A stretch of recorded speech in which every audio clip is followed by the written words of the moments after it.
That's how we own it. What's up, family? It's your girl, Tamika D. Mallory. And it's your boy, my son, the General. And we are your host of Street Politicians, the place where the streets and politics meet. What's going on, my son, Lennon? Oh, man, long day, long night, all types of craziness, man. Crazy weekend, too. There's so much stuff been going on. The internet is over.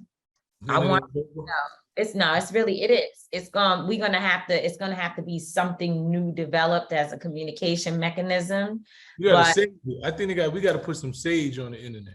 It's what they say when y'all, well, I can't say y'all because I don't want to put you in this category, but some men, when like a woman has when they'll say a woman is she's like you know, she's done, like she's been with too many people or some stupid thing that y'all say, or not you, but people say, there's a word that they use. They say it's over. Nah, I can't think of it, but there's a word that I've heard that I would like to reapply to this and take off of women. But I've heard it be said like she's done or done for, or something like that. Something like that shouldn't be said again about women, but it definitely applies to the internet. The internet is used and abused. It's a wrap. It has bubbled. It's out of control. It's unsafe. The internet is really actually a very violent place, but it's a major distraction for your life. Like if you're supposed to be working on something and really building, especially if you are in a social space, you can find your mind being consumed with people's thoughts and conversations versus being able to accomplish whatever your goals are. And I think folks really have to be careful about that because it's dangerous on the net. It really is. Many problems at one time. No, you're right. And I think it gives us access to information at such a fast rate. But I think that the biggest danger for me on the internet is misinformation. And people who have big platforms who constantly spew misinformation, right? And I think the danger in that is when there's nobody to challenge or correct the misinformation, because unfortunately we live in a time where most of these people get their information from the internet, right? There are people who, because they follow a star or something that has 20 million followers, and the star says something, they take it as law. They take it as it got to be true because this person said it, right? And if there's nobody to combat that shit, it gets so dangerous. And it shows in the way that the youth move, right? Because the youth are getting information and they follow the biggest stars and they follow people who have these big platforms. And a lot of them are sending out the wrong messages. You know, what they glorify, what they only focus on is how much you have, what you have, all the things that, and you can see that transformed into our babies. So for me, as much as I hate the internet and I see it, I'm gonna always speak truth to power. You're not gonna get over on me. Like I'm gonna use my little 500,000 followers and I'm gonna tell them the truth, and hopefully they can, spread the truth to somebody else. But I'm just not I can't sit back and allow people to just make up shit and lie and spread misinformation on my watch. I just can't. I try to too. I mean, I think it's all about balance, and that's all I'm gonna say. It's all about balance. You lean in, but you also got to figure out how to lean out, and not just lean out a few times a day, but actually lean out on some days completely and really focus on building whatever else it is that you're supposed to be doing. That the internet becomes a place to, in my judgment, it becomes a place to showcase a finished product. But there's a lot of things that you have to do. Or I go back, social media becomes a place to showcase a finished product, maybe pick up a few tips along the way. But there are other ways on the internet that you can build what you're trying to accomplish. And I think we have to focus on one, not so much on social media, just as people in general, because it's becoming a cesspool. But anyway, I was saying though that this weekend, the past weekend, it was really busy with a lot of things that happened. You know, one, just Jeezy, who we must make sure we get him on our show. Yes. He was actually ready to do it in the past, and we just, for whatever reason, it never was confirmed. But he had his annual Snowball, which is his gala for his foundation, which is also coincides with his birthday. And the foundation does a lot of great work with youth. They're focused on young people from impoverished communities. And, you know, it was a great event. A lot of people, both celebrities and business business folks, just different types of people came out to support him. And I think, you know, my thing with Jeezy is that he's such a solid, authentic person. Like every time I speak to him, the same.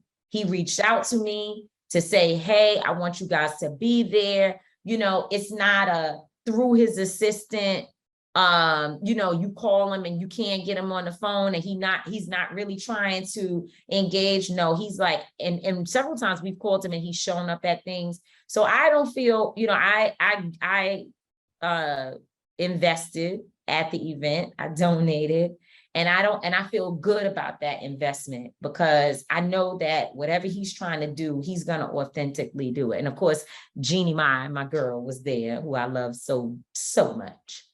No, it was a beautiful event, man. Just Jeezy is the definition of evolution, right? Just watching somebody evolve from pretty much the bottom and go to that next level. You know, he's one of the interviews that I want to do for my sit down with the stand up, you know, series that I want to do, because he's pretty much like a poster boy for that. Like somebody came from nothing, you know, that literally he came from backyards, bunch of people, rats, like he tells that story. So watching him evolve into this, you know, this man that's doing business, who's focused on helping kids and evolving his message in his music, right? You know, he is not stagnated. Yeah, you know, we know where you come from. He still speaks of the realities and the raw things in the street, but there's so much music about Black empowerment and moving to the next level and, you know, all of those things. So just watching him, you know, I've always been a fan of his music, but when you meet, it's very seldomly that you actually meet a lot of these artists and they who that you thought they was, you know, and Jeezy is one of those individuals, man. So shout out to Jeezy, man. Yep, absolutely. So then we went to the BET Awards. Fat Joe, who is our brother, he's hilarious. Crack, my boy Crack. He was the host, and I think Joe did a good job. You know, well, the funny thing about it is, as I was watching him up there, and you know, I have the same thing where I have these moments when my brain just freezes, and I'm like, wait a minute, what y'all say? I'm supposed to say what, huh? And I realized we just getting older, right? Like, so at this point, you doing the best. It's gonna be, yeah. You give me the lines. The thing about Joe, Joe just be having a good time, man. Yep. It's crazy that at this age and this stage in his career, you could tell that he's probably having more fun than ever, right? He's enjoying himself. He's telling his stories. He's around people. He's getting acknowledgement, and he's actually increasing. Like, as a lot of hip hop artists, you know, and that's what I told people. Hip hop started out in the 70s. And a lot of people before, it wasn't an older person's game. Like people are like, oh, you old, you out of hip hop. No, now the people, the pioneers of hip hop, they weren't able to really, you know, be celebrated because hip hop was so young, right? But now hip hop has 60 and 70-year-old fans, right? It's 60 and 50-year-old people who grew up on hip hop. So as you mature in hip hop, there's an audience for you, right? And as you mature and you still stay connected to the youth, you like the balance. And so you get the best of both worlds. So Joe is one of those people that personifies what that looks like, right? When you watch him, he's growing gracefully. He's enjoying life. He's able to mingle with the youth and able to go to the adult events and just merge those two worlds. So just watching Joe, man, seeing him up there doing the hip hop awards, knowing how much he enjoyed it and how much he was honored to do it was dope. And then my boy Nori got his first hip hop award, man. It's my brother, man. I was happy, you know, and to be there in the building and shake his hand and tell him I love him after, you know, always been my guy, man. It's like one of the first people in this industry from the beginning.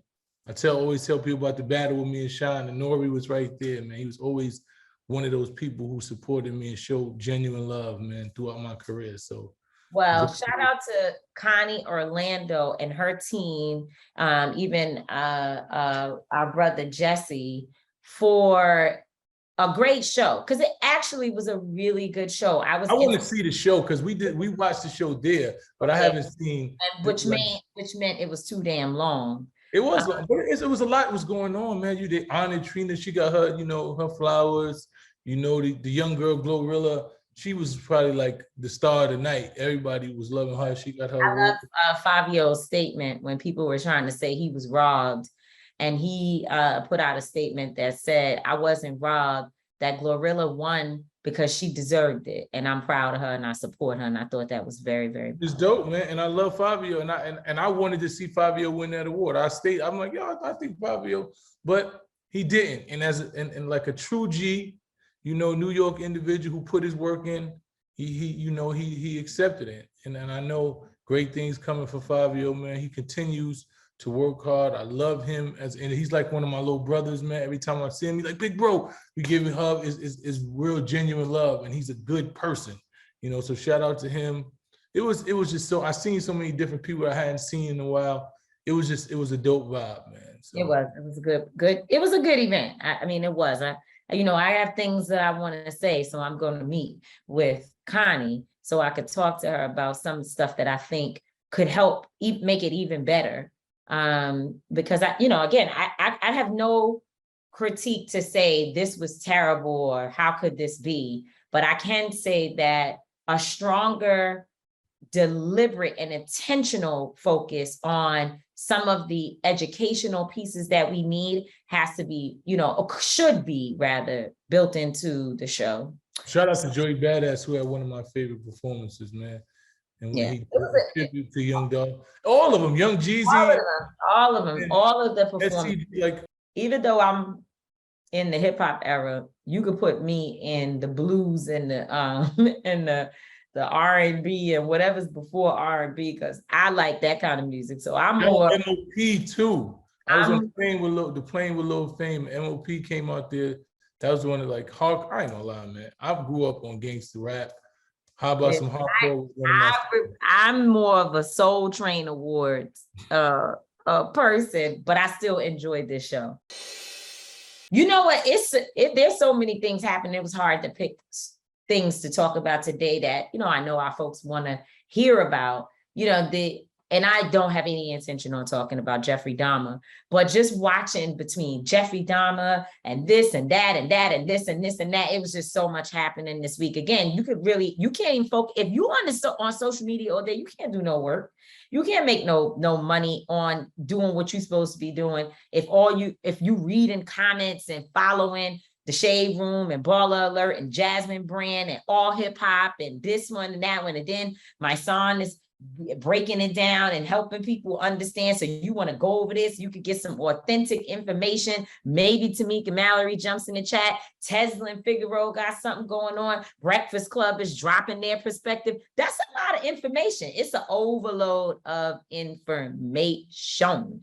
But there was a few things that I thought we should mention. And one is how devastating Hurricane Ian has been in Florida and other places.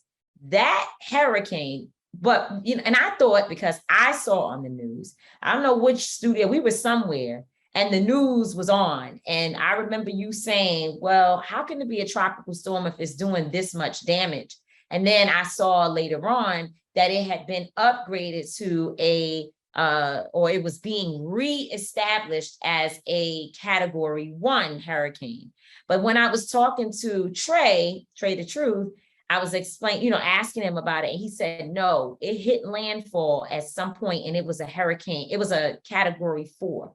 And he said that it went out wherever into the water and came back and basically did more damage. So this was a real serious hurricane. And it seems that there were a lot of people, black, white, up, down, left, right, poor, rich, that were not necessarily prepared for it. And then all the boats, like when I saw the boats, I knew right there that we were like, when I saw the boats piled up on top of each other, on top of one another, pushed into buildings, on the grass, I knew right then, like, oh no, they're black folks that must have been hit hard if the rich people's stuff was gone in that way. And you know, some of these people work their entire life to get those boats.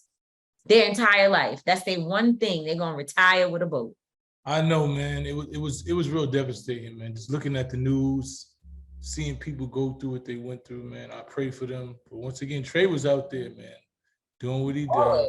And that's what it's him and the relief gang. You know, shout out to Trey. And Alicia Shapiro, who was a woman that we met during the Women's March, she went out into her own community in Naples, Florida, which is a place where a lot of rich people live in Naples.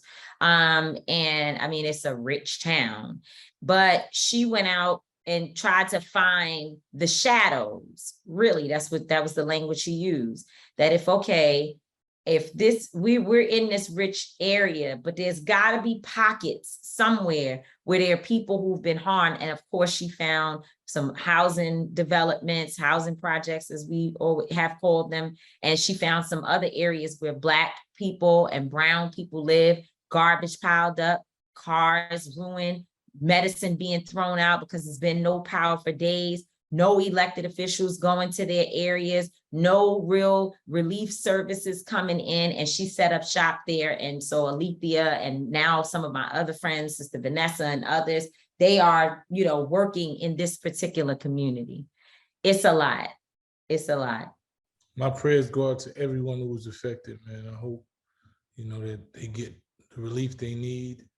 Families who lost loved ones, my condolences, man. These hurricanes, man, like that's one thing for me. Like, I love to visit Miami. I love all of these beautiful places, but I don't want to live there. Like, I don't really, like you was telling me about Hurricane Sandy and all that did this to New York. I don't recall New York ever having shit that go down. I just don't. Devastating. It was one, I don't know if this has ever happened before, but you should look it up, because Hurricane Sandy was very devastating in New York, especially, of course, in the Rockaways, because that's where the water is. But people who live in housing development lost power. There was flooding in certain. In fact, I used to be a consultant for East Coast heating company, and they basically install boilers. So East Coast Boiling Company, a boiler company, something like that. But anyway, East Coast is the name we called it all the time. Because of Sandy, they had to go out and install boilers all over the place, because the water had ruined boilers in many of the NYCHA housing developments across the city, and of course in some of the homes. So it was like a real devastating situation. People lost property.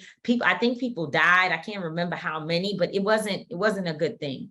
The global warming is a real issue, climate change, things that some of the folks that people ask us, well, why did you vote for so-and-so? Well, we would like to see that someone invest in trying infrastructure and other things to try to help us save lives in these moments when you have hurricanes. I mean, there's so many issues. Anyway, that's a whole other conversation. A whole different thing. Louisiana Senator John Kennedy, I don't think he's related to the Kennedys. But I can't say for sure, but I was just saying, I don't think so. He made a statement in an ad that was released that if you hate cops and you need help, call a crackhead. So since you don't call the cops, call a crackhead. Wow. And I don't even understand what a crackhead,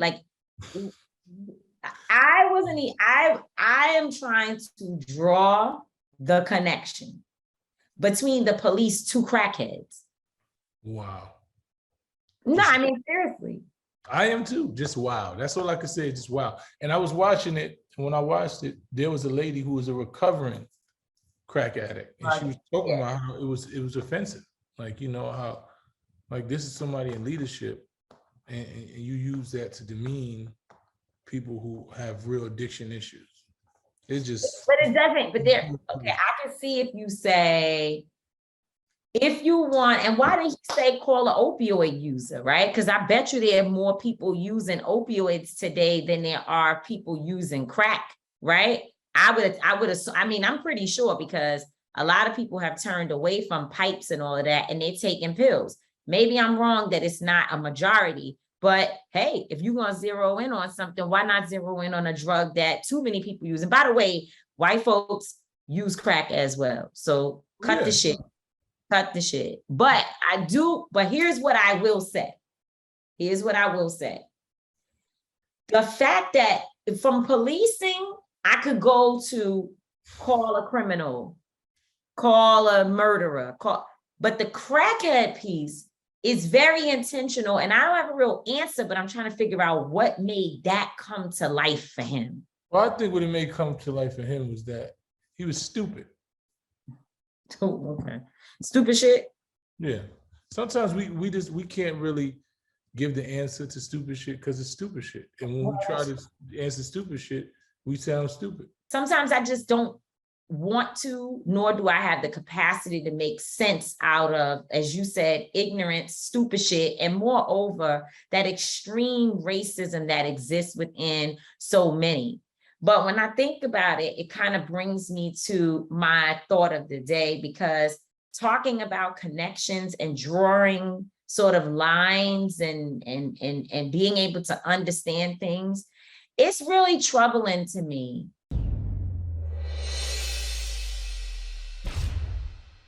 It's troubling to me that people are either intentionally or mistakenly trying to allow this idea around Black Lives Matter movement versus organization to be misconstrued. That for me is, I see people who I thought or think are intelligent, thoughtful individuals who claim to love Black people, who claim to be about Black lives, who claim to believe that Black lives do in fact matter. And when I see people say that, you know, or lean into this concept that Black Lives Matter is a scam, it really is troubling to me. It also, in every organization that I've ever been a part of, right, there's always an internal conflict, especially when it comes to an influx of money coming in the door. There is internal conflict, always has been, always will be. Mm-hmm. That does not mean, and what that means is that sometimes you get it right, sometimes you get it wrong. You got to go back to the drawing board. You got to try to figure out how to correct some of the things. You make decisions and think back, wow, maybe we shouldn't have done this, we should do that. That happens in businesses, organizations, households, families, anything you do. You even walk out your house sometimes and say, I'm going 10 blocks away, and get distracted and somehow end up doing something over here and not where you were supposed to be. And then you say, oh shit, man, I got to turn around and I was supposed to be over here. There's resets, there's room for mistakes and what have you along the way, right? That's the way that I feel. Every organization has had internal conflict. Some internal conflict has come down to the point where people have actually accused one another of real crimes. So when I hear people say, even this idea that Black Lives Matter as an organization is a scam, I'm still trying to identify who are the individuals that declared that. Where did it come from? Mm-hmm. How was it declared? that, go ahead, you were gonna say something. No, I mean, and that's a good question. And you know how it was declared, right? It was declared by people who clearly have an interest in dismantling and discrediting a movement that was so powerful that it shook the core of this nation, just like what they did with the Women's March that has been proven, right? When they did the New York Times article, if you haven't read the New York Times article, where they showed how Russian bots had intentionally targeted one of our co-founders of Until Freedom, which was one of the 4 co-chairs of the Women's March, Linda Sarsour, which eventually just branched off into the dismantling of the Women's March. It's intentional, right? So once they see power in something, when the movement of Black Lives Matter had people in the street every day saying, we're not going to stand for this. You're going to have to give us equity. You're going to have to give us justice. We tired of being this and that. And it shifted this country. It shifted the consciousness of this country. The world. The world. It shifted into where every corporation realized that we can't just have a diversity inclusion. We have to put Black people in leadership, in power, right? Blacks are not just going to be comfortable just being in buildings, right? And everybody wanted to do the right thing, because for the first time, they were able to see what we was talking about, and they were able to feel the anger of the nation. And that's not something that people wanted to deal with. And this is my title was very deliberate. I know that there are people even among our close team that will say, Tamika, stop, explaining about an organization that you're not a part of. You don't get money from Black Lives Matter. You're not a part of the organization. You have nothing to do with that organization. So stop speaking on it, because you are putting yourself in the midst of something that you have nothing to do with. But see, to the point that you have made several times, that we have to be careful with how information gets out there, because once information begins to spread, it's like having cancer in your stomach. If it is not addressed, the cancer will move into a woman's reproductive system, and the next thing you know, it's all over your body. So you can't sit back and allow lies to be told on an organization, a movement, or anybody that is in close proximity to what you do. And beyond that, my son, I am becoming an elder in this movement, believe it or not.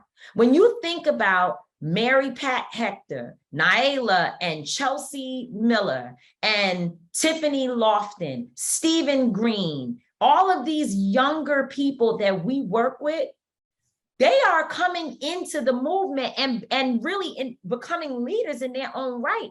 And us 40 something and beyond, we're moving towards 50. We're moving towards our own level of being sort of an elder in this movement, especially for someone like me who's been doing this work for 30 years. So I can speak to what I see happening around.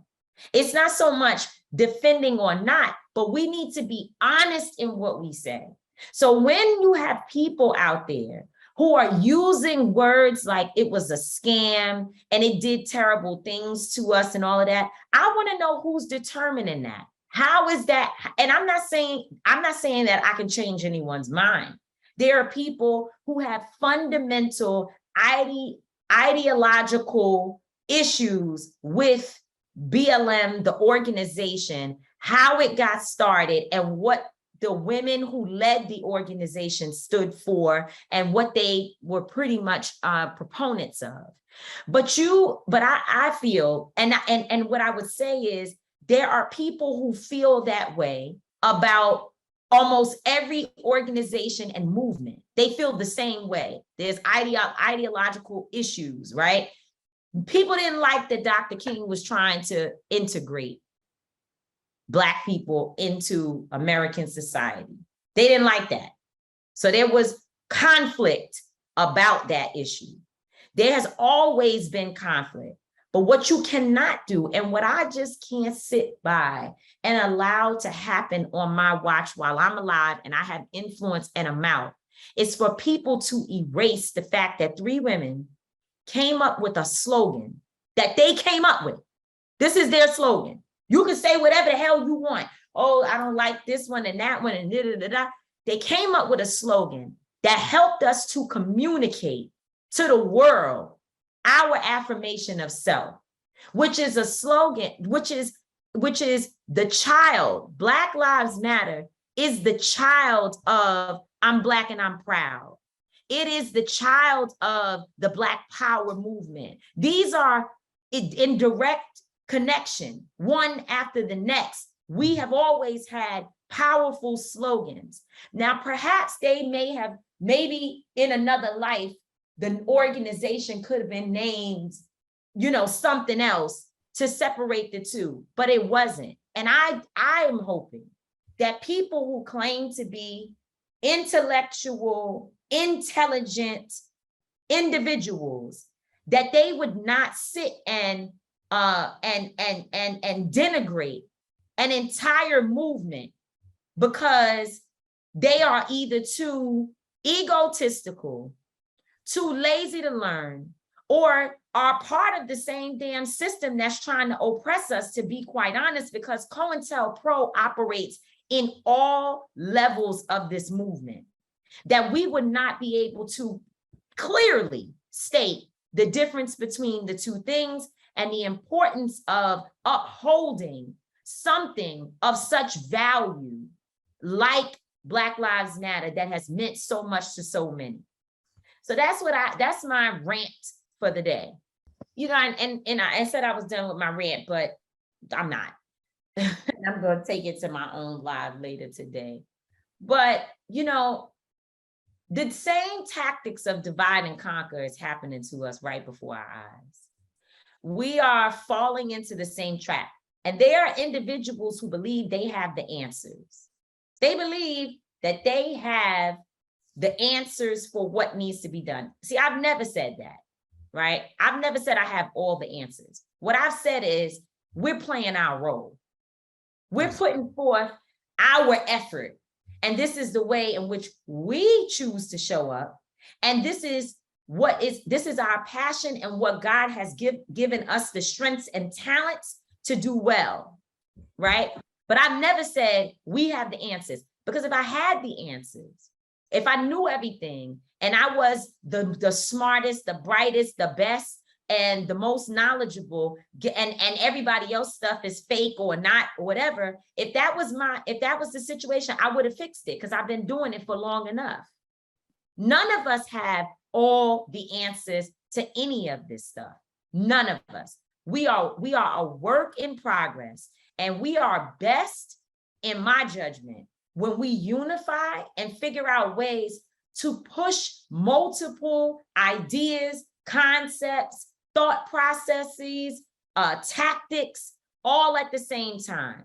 And that we respect one another and go offline to have conversations about what we could be doing better and ways that we can fine tune the process. But to just go out and feed into what these people want from us anyway, and we sit there and say we don't want to feed into it, but all of us are feeding into it. So are we not, or are we? Which one are we going to do? So I'm very disappointed and discouraged by some of what I have seen in the aftermath of Kanye, because the only reason why Kanye West matters is because he has an international, a global, a super powerful platform. Anybody else, it's a damn right. People can wear white lives, green lives, all lives, whatever they want. But when you have the attention of our youth and our people, and you do it, it means something. And for him to go put Tamika Palmer's name, Breonna Taylor's mother, in the midst of some attention-seeking minstrel show bullshit, it shows you even more how he will use anybody and anything when he feels that his back is up against the wall. We had people say white lives matter to us with guns in their hands while we were protesting. It's not a little thing. Yeah, it's not that simple. And I think that's what my response has been. I think that's the reason why I responded in the way that in the amount of times that I have, because I need clarity on every level, everything that you say, right? And I think, it's sad. I think Kanye has his own issues. He's a black man, and I don't want him to deal with what he's dealing with. But I think that it's dangerous because people are hailing him as a genius, right? So when you start calling people a genius, and the average person hears that, then they take what you say as some level of law. They take it as it has to be correct. So when people are classifying a person as a genius, whose ideologies are not just flawed, but they're wrong, right? His facts are wrong, right? When he utilizes his platform to bring shock value, to post, because that's pretty much what it is. It's shock value, and he wants to get the internet talking, and once again, it makes him be more relevant, able to sell products and have a level of power over this era. When he does that and he spews misinformation, it's harmful. And a lot of times I just ignore him. But when you go into the realm in which I live my life in, right, where we put our lives on the front line, when you start talking about activism and you start talking about White Lives Matter, what you just said as how white supremacists have been in our midst with guns, screaming White Lives Matter, where we had threats on our lives, and they was talking about White Lives Matter, and they kept doing it, right? When we know how triggering that is and how those phrases have been used to perpetuate acts of potential violence against us, right? It's not just okay. It's not just Kanye can wear a t-shirt, right? And then when you realize after that doesn't work in the backlash, then you want to attack a whole movement, right? You want to attack a movement and say that it's a fake and it's a scam because you want to deflect. You want to deflect because you thought you were doing something that was going to be embraced and you was going to get something. And then when the kitchen gets too hot, it goes to, oh, well, y'all ain't saying that when he was taking my kids. Oh, yeah. Even what about my kids? I went to y'all for help. Oh, you know what? Black Lives Matter is a scam. Even Breonna Taylor's mother, you just started saying anything. Anything you can to get the pressure off the bullshit you did, right? So it's a strategy, but it's not okay for us. Because Breonna Taylor's mother is somebody that we call our sister, right? That we've cried with, that we've been on the front line with, and we understand what it is that she represents, right? And she wanted to know, does my daughter's Black life not matter? Exactly. She wanted, that is actually the parameter for which we fought. Exactly. From which we fought. Does Breonna Taylor's Black life matter? So when you say White Lives Matter, guess what? All the white people involved in the case, they were protected. Yeah. The system protected them. The Black Attorney General protected them. Some of the people, the white supremacists protected them. They protected themselves. The system in general protects police officers all the time. That's right. So there's no issue about whether or not White Lives Matter. And we don't need to say it to trick people. Some shit don't never need to be changed. Dr. King's speeches that he made, speeches that have been made from leaders, Rosa Parks and what she was doing when she sat on that bus, those things don't need to be changed up by Black people who have influence in order to make some other type of point. But we need to go into our guest today. I want to say one thing though, before we go into, I want to clarify this, because this is really important, man. To utilize your voice and your platform to diminish the real fights and sacrifices that people made without even proper education is one of the most dangerous things you can do. To call yourself a leader, to call yourself free mind, to call yourself God, whatever you want to call yourself any of these things, but to utilize your platform to try to lessen somebody else's. Right. It makes no sense. And we don't have the luxury. As Black people right now, we don't have that luxury.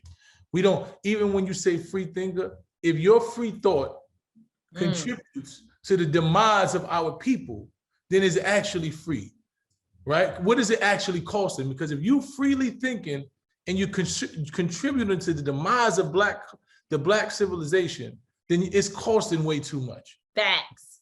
I think that's great. It takes us right to the business of street politicians. So let's get into our guests.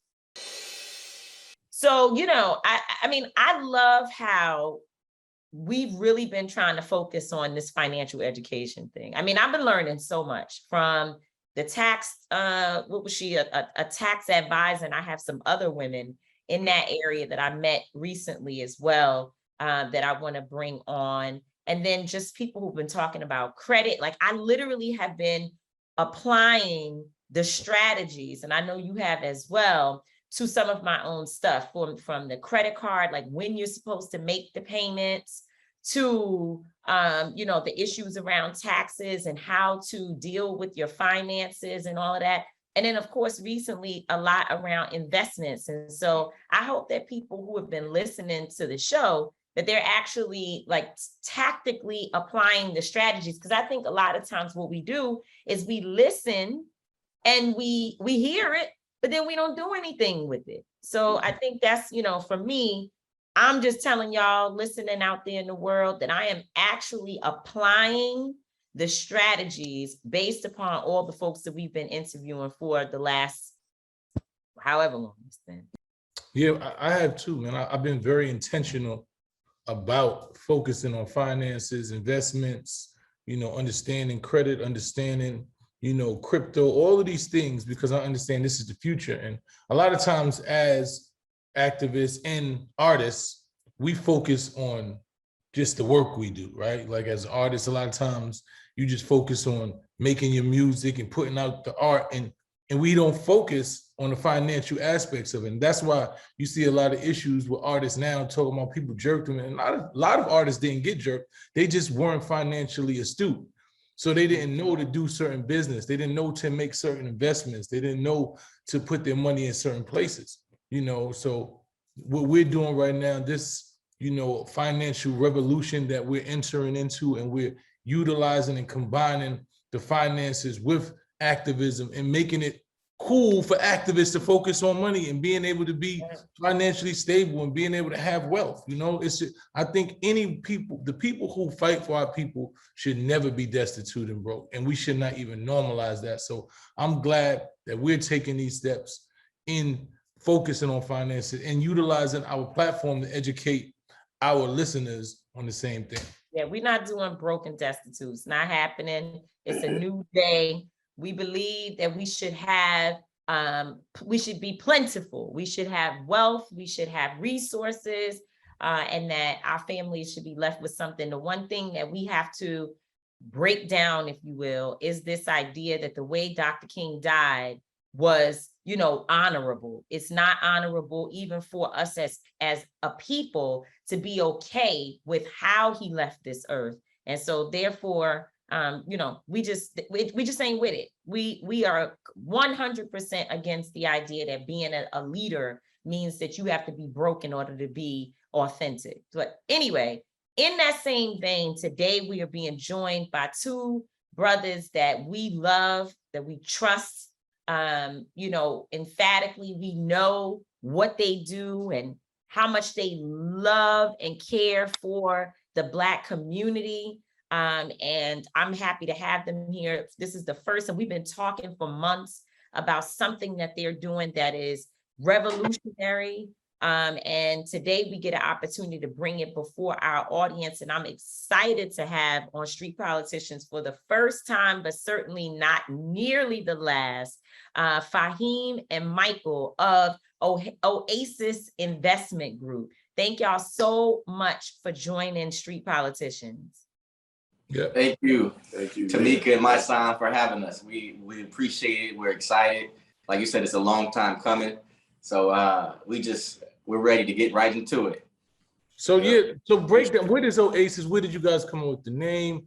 How did you guys say to yourself, we want to create this investment group, and who is the target market? Like, give us the rundown of what it is that the Oasis Investment Group is. Okay, want me to start? Yeah, go ahead. Well, like you was saying, Tamika, economics is a part of the movement. it took a while for us to get here. And I think we took all the necessary steps as a people. We had to go through what we had to go through. But as you also mentioned, Martin, you know, Mr. Dr. King, you know, towards the end of his life, he was getting to economics. And at a certain point, we had to have a discussion about economics. It goes hand in hand with the social movement. It goes hand in hand with the revolution. It has to be financed.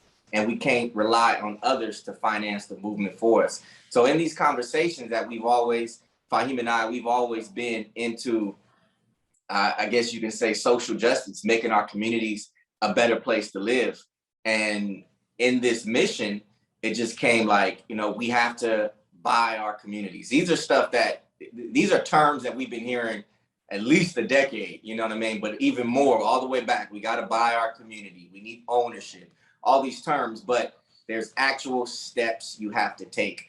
It isn't something that just happens by saying it. You can say it for 5, 10, 20 years. And then, you know, I walk by my street in LA, Manchester and Vermont, a street that I'm very familiar with, and it's been looking the same for 20 years. I walk by and it's like, damn, but we're talking all this stuff, but nothing changes. So Faheem and I say, you know, what is an actual step into buying our community? What's an actual step into putting grocery stores? And that's where the term Oasis comes from, because an oasis, it's a place of refuge in the middle of a desert. It's life, it's hope, it's beauty. And our communities are deserts, you know, food deserts, educational deserts. Anything you can think of that we need, we're deprived of it. It's deserts. So we want to start building hope, life in the middle of these deserts. So when we looked at it and we said, you know, step by step, what is the first step we can do? Faheem had the idea of, man, let's just start real estate. Let's just put our little money. We have businesses. And it started with just putting our own money together and saying, you know what, let's just buy this property. And doing that, it grew into, for us, something that we didn't expect, because we kept putting our money in, making a profit, putting the money in, till we bought 1 property, 4 property, dozen properties, and the portfolio started to grow. And we said, you know, look at what we can do, and look at with just 2, 3, 4 people. You know, and every now and then we brought someone else in, and we seen that this is something we can logically do, the steps to do it, as far as just saying those words. If you want to add to that. I think you captured it. You know, that was it. It was like, we, you know, as you know, we all met, we all connected because we wanted to make a difference in our communities. So like, that's been a driving force behind most of what you'll see us doing. And Oasis was no different. We saw, of course, the opportunity to generate money and make money. But then we saw in that there was like job creation. There was changing of the communities. There was this opportunity to give people a place to live that never lived in these type of places. So you start seeing all these other results of the work that we was doing. It's like, yo, this is actually something that's pretty impactful, to the point now where we've created dozens of jobs.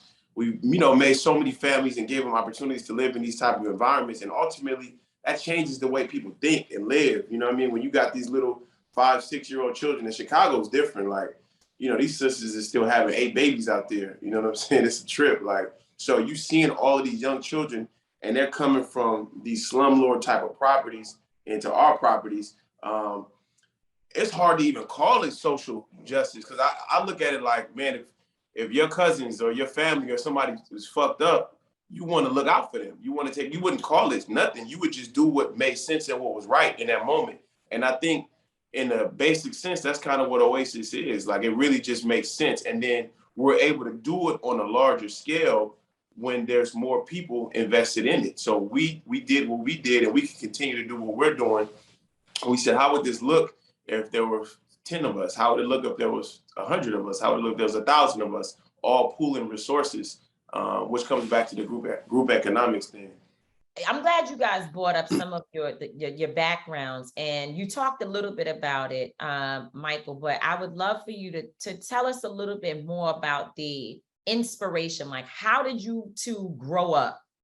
And what does that mean in terms of when you got a little bit of change, you said, oh, I want to go and do this thing to make my community better. Talk a little bit about that, because, you know, people are really connected when they learn that you know and understand where they come from. And I think we have a problem. We face a challenge of folks thinking you've got to be, you know, some big celebrity, some big rich person, somebody who came from wealth in order to start creating paths for your community and for your own family. So talk a little bit about where you come from. Faheem and I, we pretty much grew up together. Our parents knew each other. You know, our parents were students of the Honorable Minister Louis Farrakhan together. So when, you know, we grew up, you know, just being around each other. And we first started doing business together. And this is a whole crazy story, but he was in college and I was working for Michael Jackson, which is a story in itself. But I because I know him and I trust him, I wanted to put people I trust around MJ because he's such a beautiful soul and gets taken advantage of. And, you know, I called Faheem. I didn't really reach out to a lot of people, but I always had a love and admiration for him. Just growing up, we've always just been solid. We fight sometimes. I always win because of my power and strength and my will. But outside of that, you know, me and Faheem is just solid. So I called him. He left school. He had like one semester left, and he left school to come work for MJ. He ended up getting his degree for everybody. Like he left school, he got it. But I was getting ready to say, no, wait a minute, what happened here? It ended up working out. And me and him, Faheem, we just, you know. I was about to say, Faheem, you was about to go back to school next week, just so you know. That's all we needed was one semester. Go ahead. Nah, man, that's a whole crazy story too. How a lot of, like that's a whole story. But yeah, it worked out. I got the degree. Was able to have that experience working with MJ, and I mean, ultimately, it led us to where we at now. You know, we grew up. You know, you hear the stories of like, you know, we grew up no different than probably 90% of young Black people in America. You know what I'm saying? Fathers incarcerated, or fathers and, you know, and mothers just trying to struggle. His mother had 3 children. My mother had 3 children. But they were friends, and they still maintain their friendship to this day, 40 plus years. You know, they've been friends before we were born. But, you know, growing up, and I grew up in Watts, California, went to high school in Watts, Inglewood, just these areas, you know what I'm saying, where you have these experiences where, especially based on being students of the minister, you develop a passion for wanting to change what you're experiencing. You know what I mean? And go ahead. And I grew up. He grew up in South Central. My mother moved us out to the suburbs. So I was raised around a lot of Asians. I had a lot of Asian friends. But on weekends, I was with them. So I got to see how communities on one end in the suburbs were beautiful and built. And then I would exit. That's why I mentioned Manchester and Vermont. That would be the exit we would take. And it would be depressing every time I hit that block because I just came from the beautiful suburbs and now I'm over here in the hood.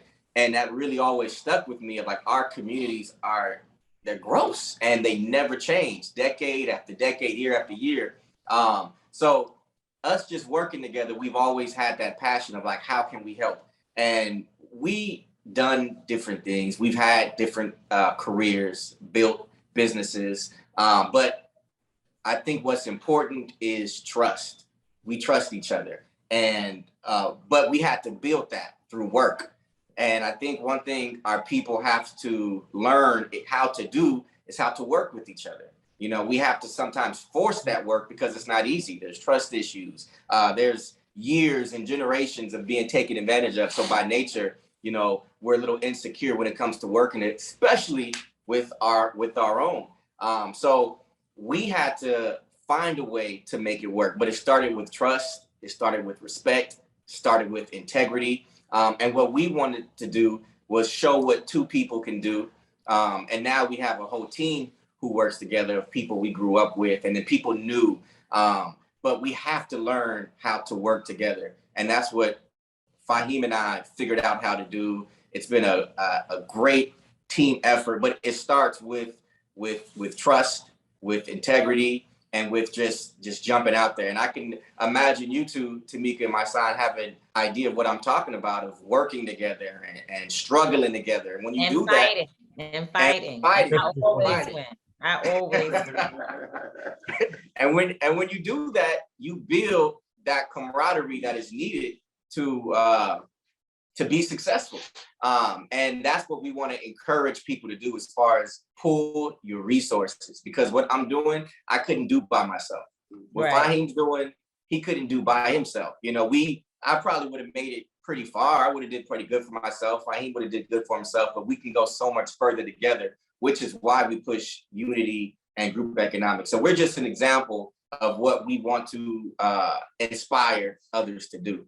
Just listening to what it is that you guys established is beautiful. You know, just the mind state, right? The mind state of saying, you know, I want to utilize resources that I have. I want to do it with somebody that I trust and build for people that I know don't have as much, you know, and I think that's what a lot of us want to do, you know, but a lot of us are scared to do it. I know most people don't like the process, right? A lot of times people be like, yo, I want to do this, but nobody wants to go through that process. So at first I want to commend you on just doing it, you know?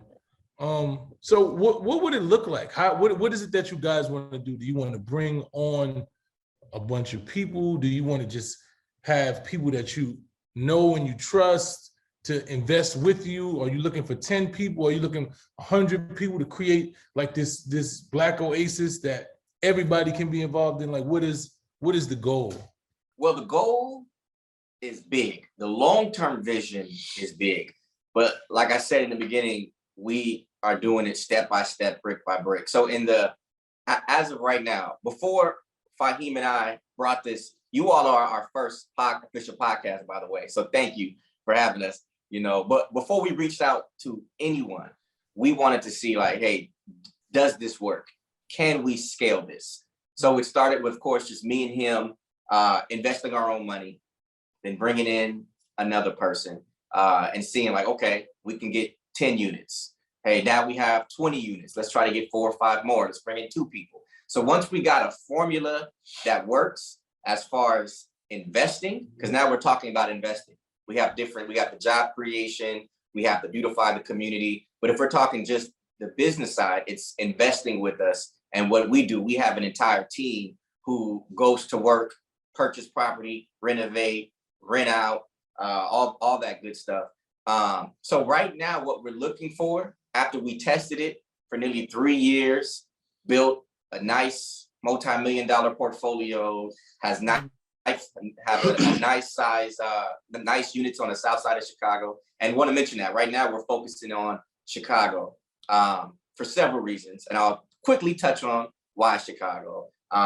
We know the area. It's a great market, business-wise and renters-wise.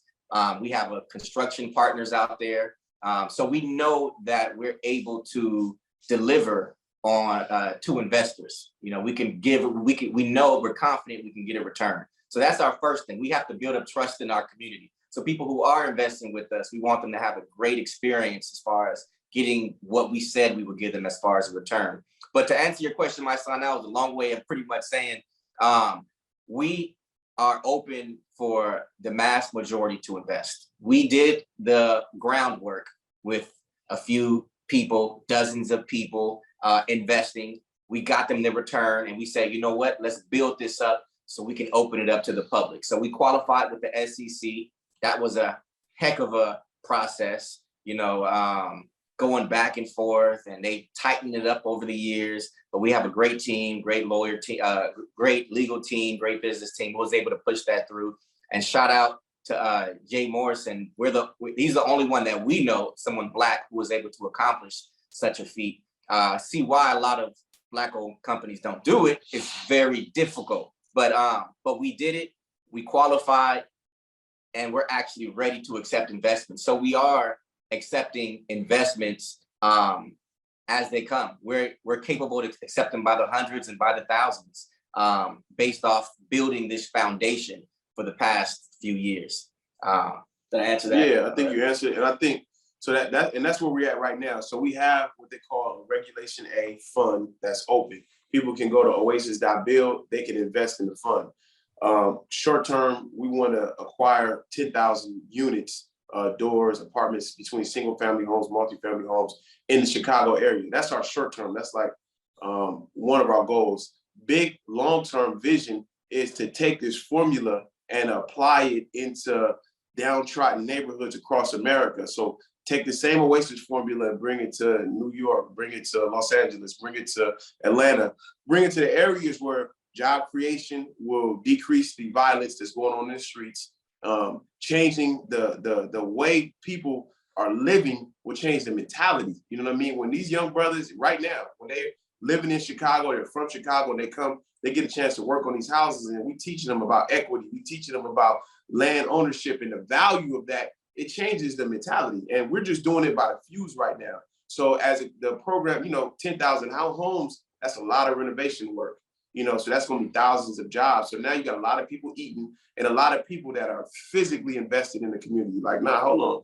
We're not shooting here because we live here. We built that. We just painted that, bro. Why would you shoot that? You know what I'm saying? So we're looking to, it's a multi-tiered approach of how this is going to affect people. But long-term, we want to take Oasis and bring these homes into the communities across America that need it. And then we have another piece that we're rolling out, and we're working with a couple of major Chicago organizations. We won't mention them now because some of them are government, whatever, but we're going to be helping these people get into home ownership. So some of these same tenants, we have a program where now we'll be taking people who have been on Section 8 for 10, 20 years, and we'll be able to roll them into home ownership, which is a whole nother topic. And there's a lot going on right now in the housing market. I mean, there's a lot going on that you see as far as interest rates, as far as what's happening, but there's a lot of major funds that have been scooping up, particularly single family houses by the thousands. There's some major companies, and this is a big difference between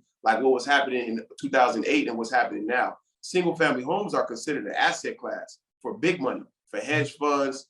So these companies are buying them up by the thousands, which means these homes are not going to be available. So like right now, you can still get a home, but in 10 years, 20 years, this may look completely different if things continues to go as they are. When you start having funds that are backed by billions of dollars owning single family homes, guess what? They're not going bankrupt. You know what I'm saying? They're not getting rid of that inventory. So that inventory, when it's not available, particularly in the Black community, now you don't have home ownership on a high level. And as we were talking, there's this thing going on called the Great Transfer of Wealth. I don't remember the number. I think it was like $70 trillion. It was like an astronomical number. Most of it is tied into real estate. That's going to be happening because the baby boomers who are 60s, 70s, 80s are going to be dying off. They have all this real estate that they own, and it's going to be transferring down into our generation or the generations below us. So there's this opportunity here for Black people to level up. And if we're aware, if we're united, if we snatch this stuff up, particularly with something like a fund like what we have, where we can raise up to 75 million in this one fund, which can represent tens of thousands of homes, and then do it again and duplicate the process and then release the inventory back into our communities. It's a great thing. I mean, I could go into what being a homeowner has done on a personal level, how access to that home line, equity line of credit has helped me scale up other businesses, having access to be able to just go and get liquid when you need it. You know what I mean? Cash flow is king in these businesses. And there's a lot of little things that just having a property, owning a property can do for you on a personal level to allow you to grow your wealth. But once that opportunity is gone and there's nothing available for purchase for our people, which is coming, then how will we be able to do some of the other things that having access to that equity would allow us to do? So we're attacking, it really is a war. It's a financial war because we're being attacked and don't even know it. A lot of us are just asleep, not understanding what's happening on the back end and what's happening with this big money that's all in our communities already as we speak. I love it. I love it. It's very clear. It's not, to me, I'm very clear as to what you're saying. And I don't know if you mentioned this earlier, but how will this impact those people who are formerly incarcerated and specifically people who may have felony convictions? Have you thought about that? And are they? Yeah, definitely. Yeah, we'll jump right into a program that we have, the Build program. So one thing that Faheem mentioned is job creation.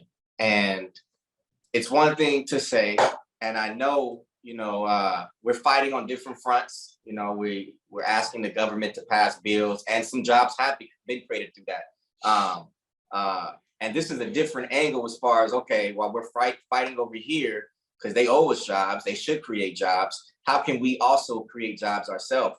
So one thing that we found was renovations of these properties. Now there's tens of thousands of properties in Chicago alone. 50,000 vacant properties. And this isn't vacant cities. These are properties on nice streets here and there where we're able to buy them and renovate them. So someone coming out of prison, you may have a felony. It may be difficult to get a job. However, we partnered with one of the best training schools in the country, Genesis Construction Training Center.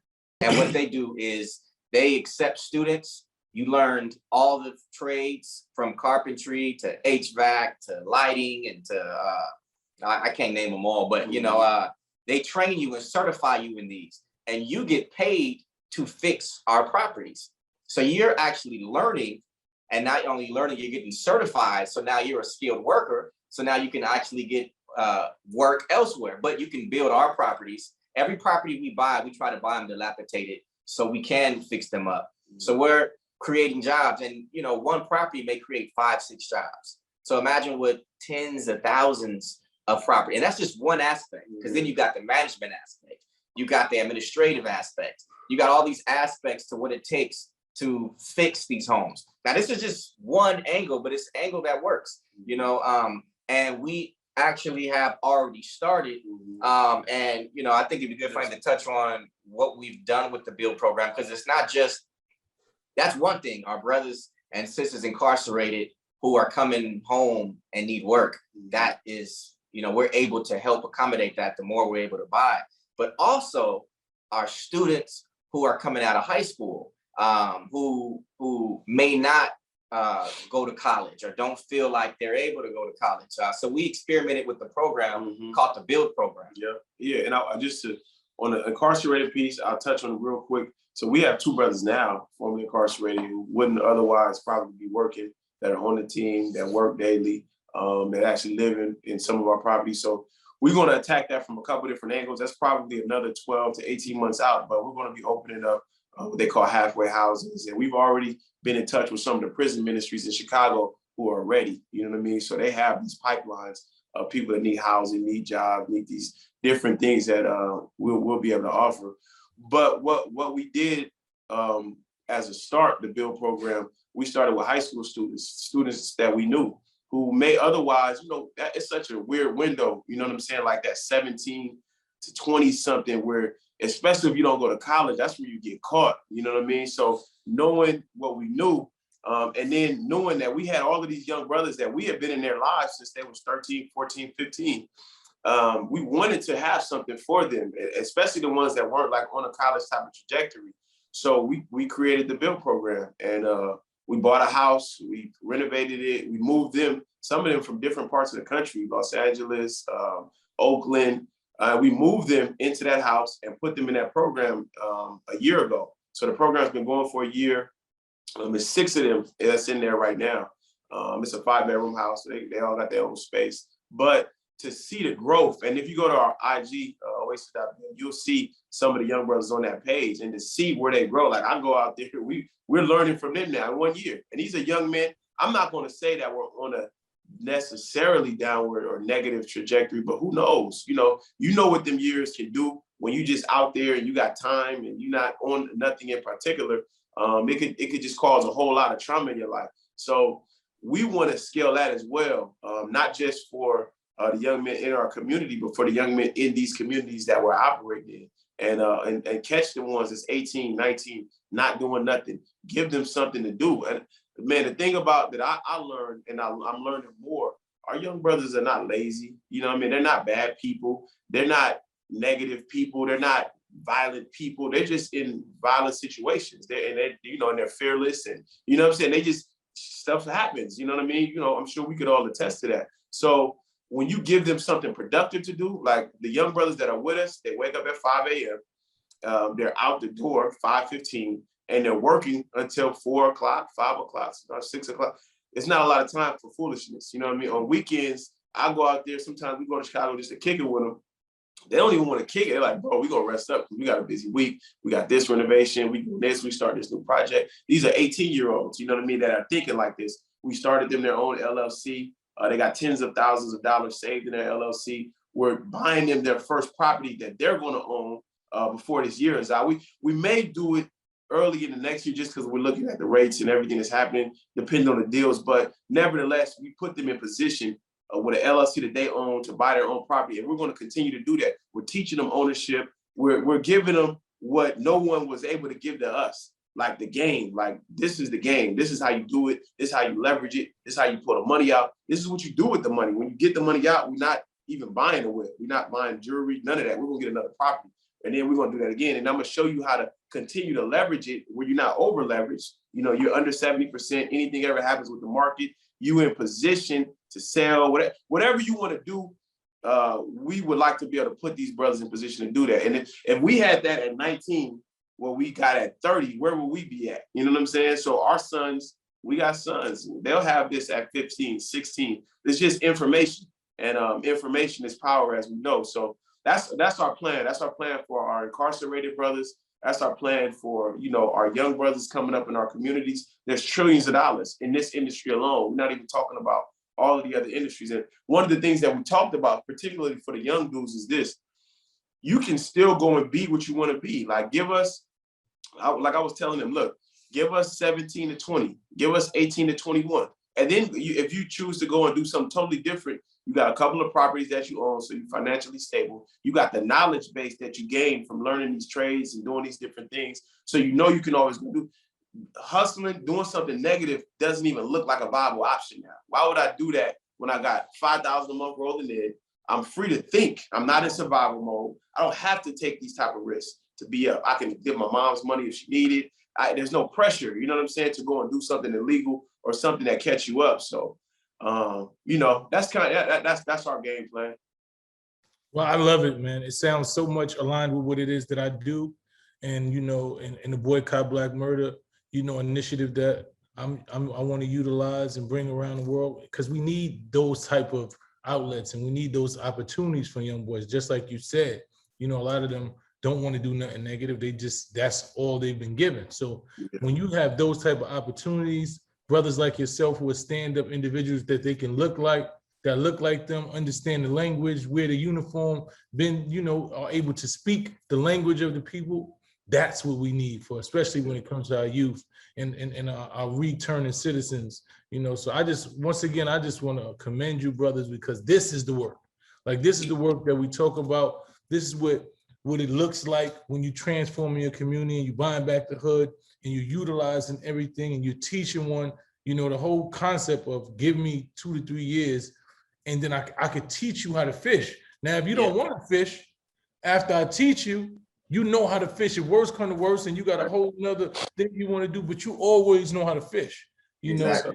So that's just, that mindset in itself is, you know, just amazing, man. And I know you, brother, so you very detailed and very thorough. So I know that you took the time and went through this, very organized. So that's why I'm going to invest. I need to be involved in this. You know what I'm saying? I definitely want to be involved in this, and I just want to commend you. So how can people get involved? What is the steps for people to get involved? We have an app, and the app, you can search in the App Store or Google Play Store, Oasis Investments. You could download our app. That's the easiest way. You also can go to our website, oasis.build, and you just click get started. And because we are an SEC qualified compliant company, as you all know, because I'm sure you've done something like this before. It's not a Cash App or a quick, sell me some bread. We gotta know your customer laws, anti-money laundering laws. So we need people's information. And the reason we did it like this is because, I think there's a lot of trust issues in our community, and we wanted to make sure that we built this company as by the book as possible. And there was no further way than, qualifying with the SEC. Mm-hmm. So you got to enter your information. Of course, everything's on a secure server. And then you invest. We have the minimum investment at $1,000.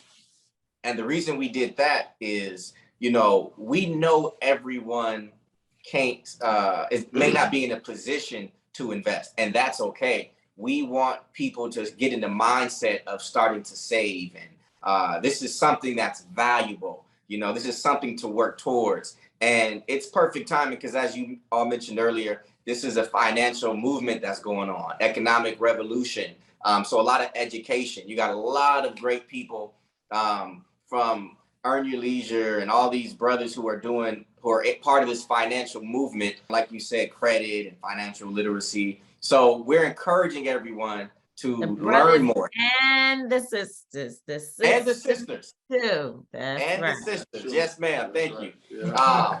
Powerful sisters. Yeah. You know, it's a whole movement that's going on. It's unity. It's beautiful to see, you know, at the Revolt Summit. Tamika, you did a great job, by the way, at the Revolt Summit. Thank you.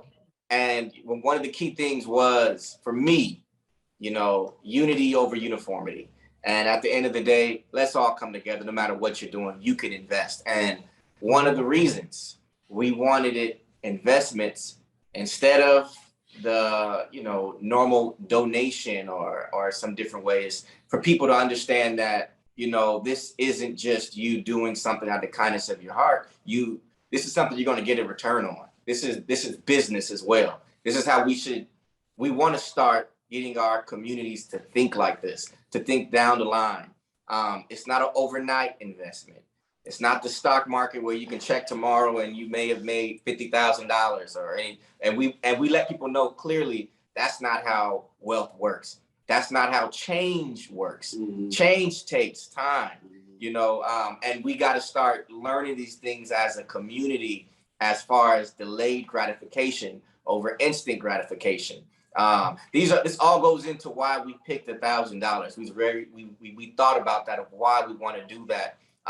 And everyone may not be able to make it right now, but eventually you may be able to. This is for those who are in a position where you have a few $1,000s, and instead of letting it sit in the bank doing nothing, you invest it and we put it to work. You see buildings transformed. You know, that's why we document everything. Our production team is very heavy in our company because we like showing you the tenants. We like showing you the brothers and sisters working. We like to actually show the progress to see what your money is doing, whether it, besides sitting in Bank of America or Chase, it's actually working. It's going to work. And the thing, look, Bank of America and Chase are doing what your money, what we want to do. They're doing the same thing. You're just not giving us the return. Yeah. Yeah. So it's like your money's working for somebody. Let it work for you. Yeah. You know, and and we know that there's a thing with trust in our community, and we understand that. That's why, I mean, initially I hate it. I hate it though. I hate it. Yeah, I know. You know, but look,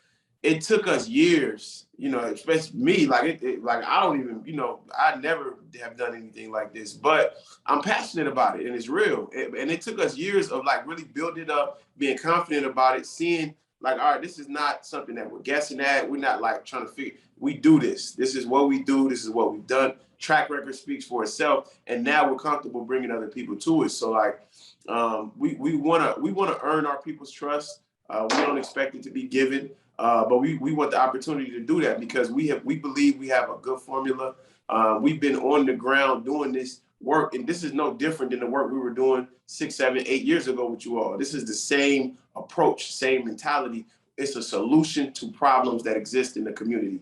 And that's all that we're doing. You know what I mean? Of course, it's even better that we make money while doing it. It's even better that we'll be willing to help other people make money while they're doing it. All of those things are added bonuses, but overall, our mission has always been to change the condition of our people. You know what I mean? I think for me, right, just knowing you individuals, knowing y'all personally, and knowing how practical you are, right? Like you ain't chasing no dreams. This ain't trying to like for y'all to be here and said that we coming on podcast and we gonna put our name on something. Like y'all did the research. Yes, like sir.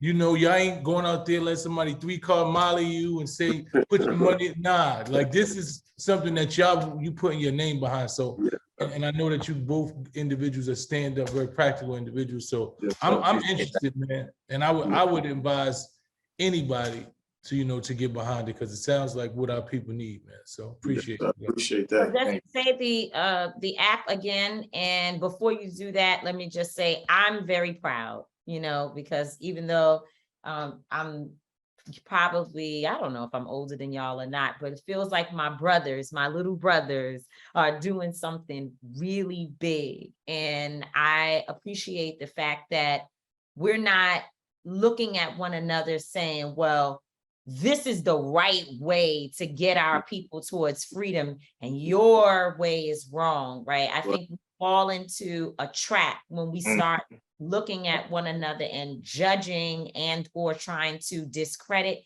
and tear people down. And instead, there are lanes for everyone. If we don't make noise in the street, we would not even be able to get the type of attention necessary to push people in your direction, right?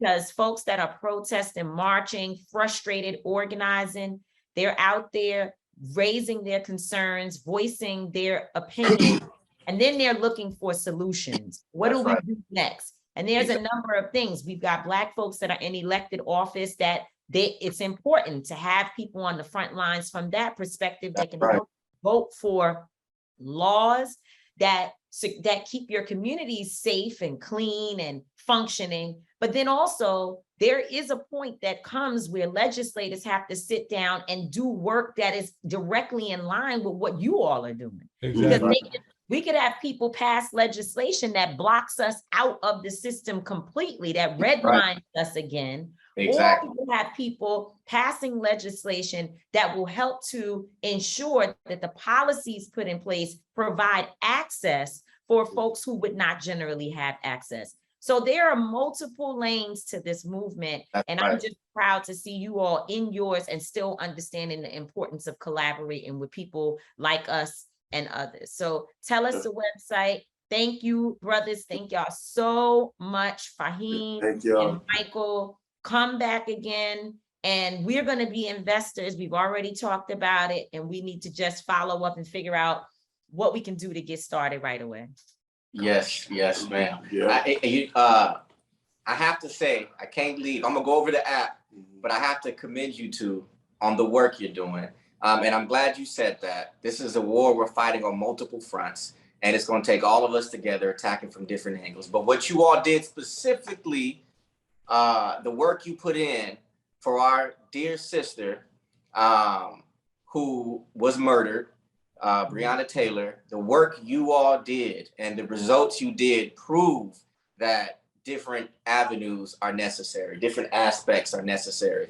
And we are honored to work and fight alongside of you all in this lane that can complement your lane as your lane complements this lane, but it's all the same struggle. So with that, thank you all. Appreciate both of you. The app is Oasis Investments. Check that in the App Store or Google Play Store. Again, type in Oasis Investments or go to our website, oasis.build. And we have .build because that's what we're doing. We're building, we're working. It's time for us to get busy. So we're gonna continue to get busy. We appreciate you too. And like this is the beginning. We're saying bye off the Zoom, but we're gonna get to work after this and we're gonna stay in touch. We appreciate y'all, man. Keep doing the work, man. Can't wait. Hey, we want to invite both of y'all to Chicago too. So we want y'all to invest, of course, but we want y'all to come and see what we're doing, meet the team, meet the brothers, get an understanding of what it is we're doing, how we're doing it. We would love to make that happen also. So we'll throw that out there. It's done. Yeah. Can't wait. Peace, brothers. All right. Peace. All right. Man, shout out to our brothers, Faheem and Michael, man. Just watching these brothers evolve into this, knowing them from being on the front lines and doing a lot of different work, but seeing this, like I said, this financial revolution and seeing your entry point, different entry point into the movement. It's like you said, it's not uniformity, it's unity, and connecting what it is that we do, what you do. I'm just in a good space. I have to admit, after InvestFest, my mind just started to transform because I've seen a lot of people saying and doing things that I know I could do.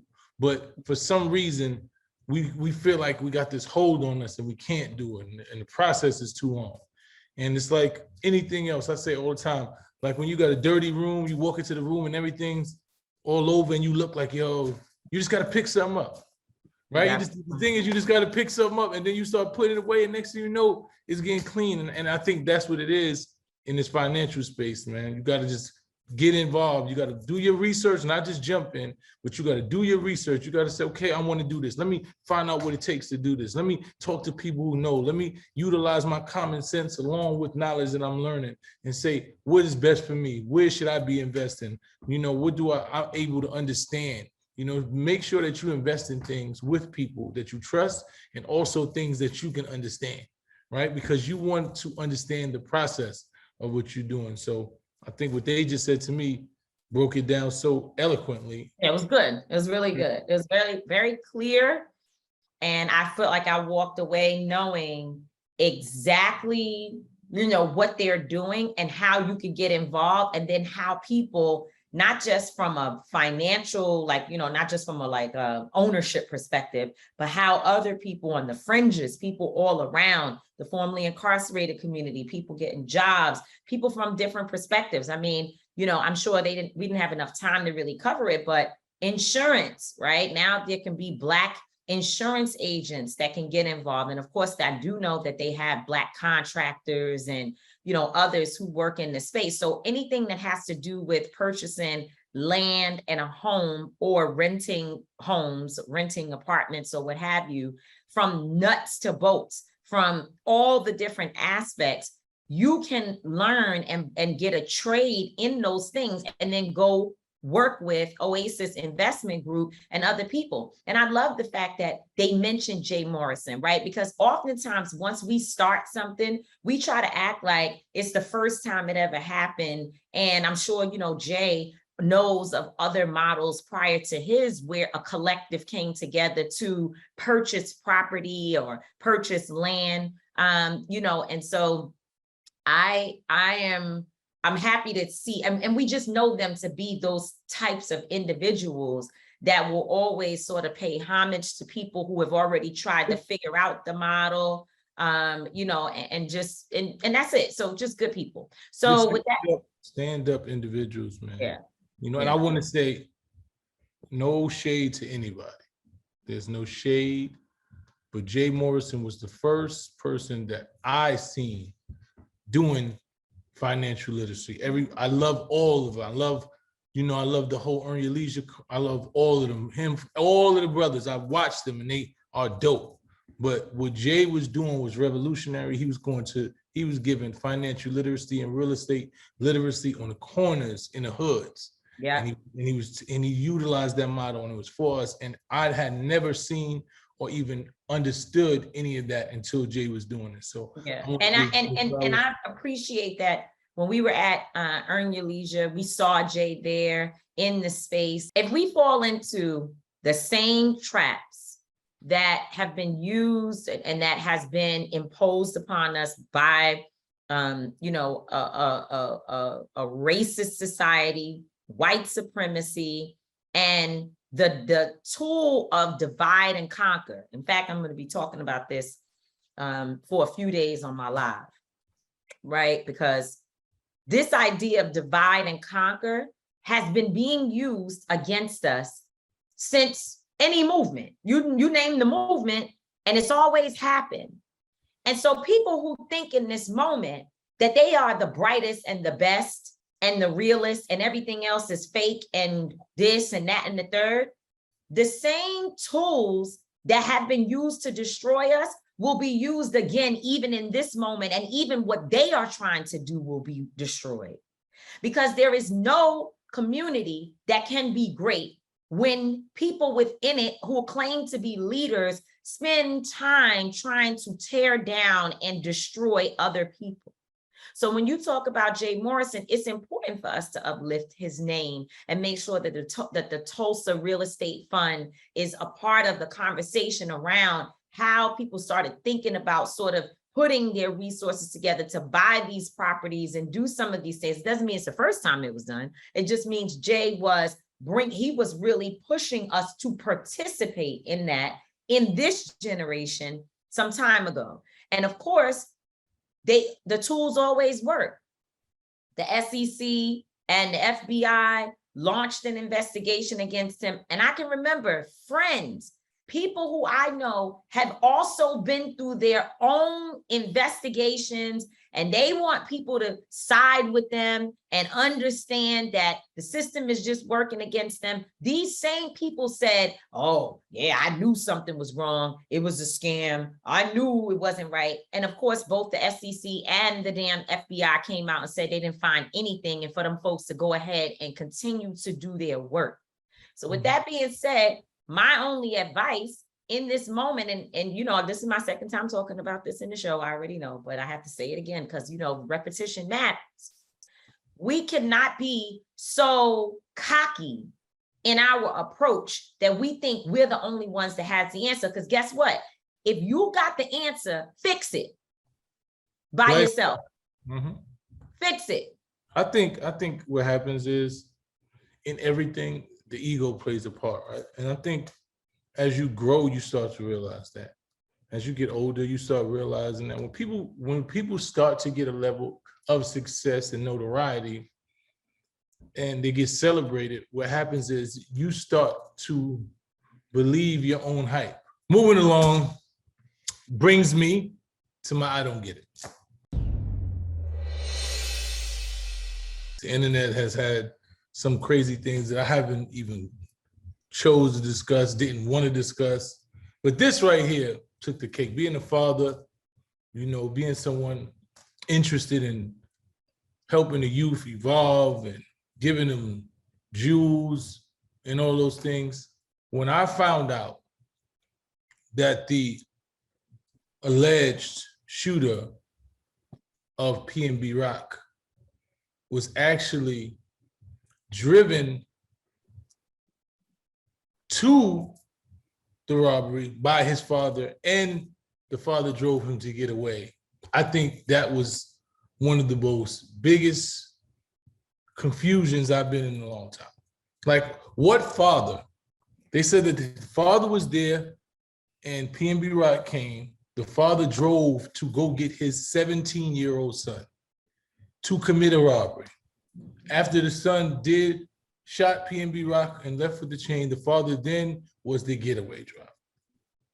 And I'm so confused as to what part of fatherhood is that? Why couldn't the father just shoot him himself? But this is what I'm trying to say. My thing is, if you thought you was willing to throw your life away, you was this tough guy, why you didn't just completely throw your life? Why would you take your offspring, the person that you brought into this world, that you want to have a better life than you, that you want to be successful, why would you bring him in complete chaos to destroy his life? You was gangster, you was all that. What made you go get your child, your 17-year-old child, to throw his life away? I mean, I don't know, but I think it's a real serious question. It's what I call coward culture, right? Because you wanted to do all this shit. You was tough. I think it's the dumbest shit in the world. But if you make a conscious decision as a man, adult man, that you willing to take that risk and do some dumb shit, why you didn't do it? Why would you involve your child in some bullshit like that? You know what I'm saying? And then people like, yo, it's people that grow up like, anybody that grows up like that is that is child abuse. It's complete child abuse. And this is why I'm for the right to choose. Because everybody doesn't supposed to be a parent. They just not supposed to.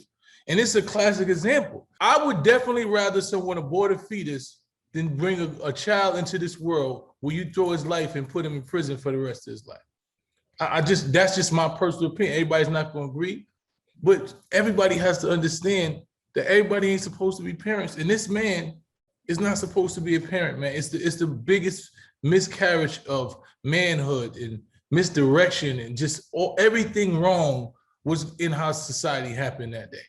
Everything that I call us wrong, and I will never get it. And anybody who condones this is stupid. You're not a man. You know, anybody who thinks this is a culture that people should live by, I'm gonna take my son and do some negative shit to destroy his life, is not even a man to me. Well, here's the deal. It's not just a man bringing his son, right?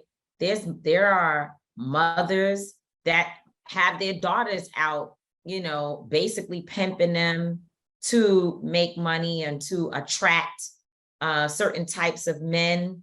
I think that, and you got people who will, get their kids involved in drug dealing. In fact, that happened within my own family. So I think, I don't have much to say about it other than to make the point that we just, as a people, we just have to find a way to move closer to consciousness. Because we're so, right now it's just such a level of just disjointed, to your point, a lack of consciousness. And not to say that these things weren't always happening, but when you see it in the light of the PNB Rock situation, it just really makes it's sad. And as a community of people, just as Black folks in general, we have to look at that and say, where are we going wrong? And look to your family, your neighbors and others, and really do a gut check on whether or not this is the type of behavior that exists around you. I was too young to deal with the fact that, I had a family member who was allowing their children to get in the drug game one by one. And I'm talking about maybe 5 or 6 kids, including some that are in prison right now, and their dad has gone on. But I was too young to do anything, if you will, about that. However, I know that it exists, this pipeline to incarceration, death, failure that exists within families. And I think we just have to call it out. I think we do, man.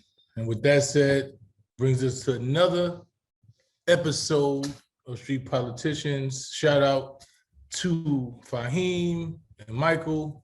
Make sure that you invest in Oasis. Them brothers, they got it all set up, man. I can't wait to put my money in it. And a lot of the issues that we talked about today, man, our people are gonna have to deal with it. So I love you. Make sure y'all make Street Politicians the #1 podcast in the world. We're gonna keep doing what we do. I'm not gonna always be right. Tamika Mallory is not gonna always be wrong, but we will both always, and I mean always, be authentic. Peace. Listen to Street Politicians on the Black Effect Network on iHeartRadio. And catch us every single Wednesday for the video version of Street Politicians on iWomen.tv. That's how we own it.